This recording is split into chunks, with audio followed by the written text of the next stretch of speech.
போன வீடியோல நான் இந்த ஈரானியன் இஸ்ரேலி வாருக்கு 2 சைட்ஸ் இருக்கு, 2 பக்கம் நியாயம் இருக்கு, எதை நீங்க சூஸ் பண்றீங்கன்னு கேட்டிருந்தேன். ஃபர்ஸ்ட் அந்த 2 பக்கம் நியாயம் என்னன்னு சொல்லிடுறேன். ஈரான் சைட்ல இருந்து வந்து அவங்க நியூக்ளியர் வெப்பனை வந்து பில்ட் பண்றதா சொல்லிதான் யூஎஸும் இஸ்ரேலும் அவங்களை இப்போ தாக்குறாங்க. ஆனா நாங்க நியூக்ளியர் வெப்பனா அதை பில்ட் பண்ணல, நாங்க எங்க எனர்ஜிக்காக பில்ட் பண்றோம் ஈரான் சொல்லிச்சு. அது மட்டும் இல்லாம அவங்க பாலிஸ்டிக் மிசைல்ஸை கிவ் அப் பண்ண சொன்னாங்க. அதெல்லாம் கிவ் அப் பண்ணா எங்களுக்கு வந்து டிஃபென்ஸே இருக்காது அப்படின்னு ஈரான் சொல்லிச்சு. ஸோ அமெரிக்கா சொன்னதையும் இஸ்ரேல் சொன்னதையும் ஈரான் கேட்காதனால இப்போ ஈரான் மேல தாக்குதல் நடந்துட்டு இருக்கு. இது வந்து ஒன் சைடு. இதை கேட்கும் போது ஈரான் மேல தப்பில்லைன்ற மாதிரி தோணுது.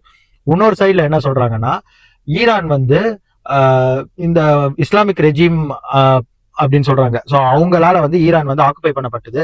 ஸோ பேசிக்கா ஈரான்ல பெர்ஷியன் பீப்புள் தான் இருந்தாங்க. பட் இவங்க வந்து ஆக்குபை பண்ணனால ஈரான் வந்து ஒரு டிக்டேட்டர்ஷிப்ல தான் இவ்வளவு நாள் இருந்தது.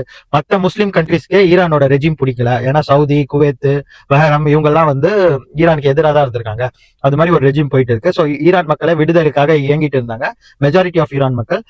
பட் இந்த 36 வருஷமா இந்த சுப்ரீம் லீடருக்கோட ஆட்சி, அலி கமனேயோட ஆட்சினால ரொம்பவே கஷ்டப்பட்டுட்டு இருந்தாங்க. இப்போ இந்த மக்களை அமெரிக்காவும் இஸ்ரேலும் லிபரேட் பண்றாங்க. ஸோ இந்த வார் வந்து தேவை.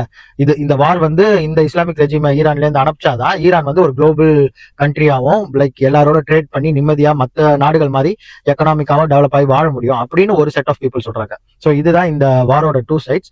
இதுல எது உண்மை எது போய் யாருக்கு நம்ம இந்தியனா சப்போர்ட் பண்ணணும்ன்ற விஷயத்துக்காக நான் வரல. ஏன்னா வந்து இது அவங்களோட இன்டர்னல் மேட்டர்ஸ்ன்றனால இதை பத்தி நம்ம எதுவுமே சொல்ல முடியாது. பட் ஸ்டில் இதோட 2 சைடையும் நம்ம தெரிஞ்சுக்கிறது முக்கியம். ஏன்னா வந்து சோசியல் மீடியால ஒரு சைட் ப்ரொபகண்டா இருக்கலாம், நியூஸ் மீடியாஸ்ல ஒரு சைட் ப்ரொபகண்டா இருக்கலாம். இது எது உண்மை எதுன்றது ஒவ்வொருத்தரோட பர்சனல் சாய்ஸ். இது வந்து வேர்ல்டு வார் 3க்கு வழிவகுக்குமான்னு கூட பேசிட்டு இருக்காங்க. அது எப்படின்றத நெக்ஸ்ட் வீடியோல சொல்றேன். மறக்காம டீ கடை மேவரிக்ஸை சப்ஸ்கிரைப் பண்ணிக்கோங்க.